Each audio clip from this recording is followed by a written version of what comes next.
Bahkan waktu lahir kita, ibu sakit parah. Waktu lahir kita, ibu sakit parah, mengandungkan kita dari bulan.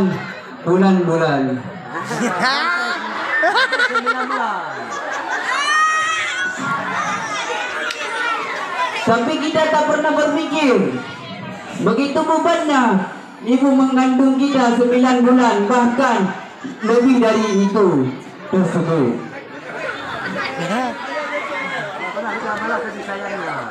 Ibu mendidik kita menjadi anak baik. Ibu mendidik kita menjadi anak soleh. Tapi kenapa kalian membuat dosa? Banyak membuat dosa kalian. Kenapa? Waktu disuruh ibu, Bu, aku lagi main game, Bu. Waktu disuruh ibu, bentar lagi, Bu. Disuruh ibu, nak sholat. Bentar lagi, Bu, bentar lagi main game. Kenapa kalian kayak gitu menjawabnya? Waktu disuruh ibu, nak ambil bangko, nak kasih air buat ibu sedikit. Kenapa kalian bilang bentar, Bu, bentar. Kenapa kalian bilang bentar? Ibu capek melahirkan kita di dalam kandung kita.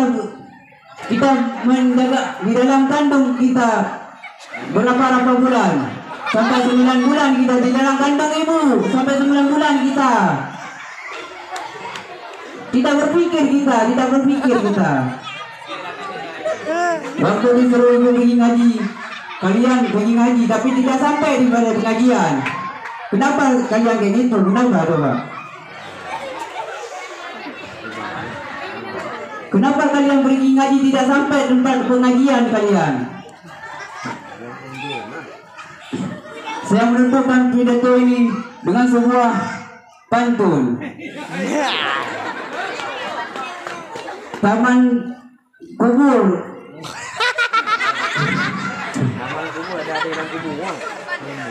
Taman tipis, kamar bertipis-tipis. Taman bertumbuh dan makan tipis.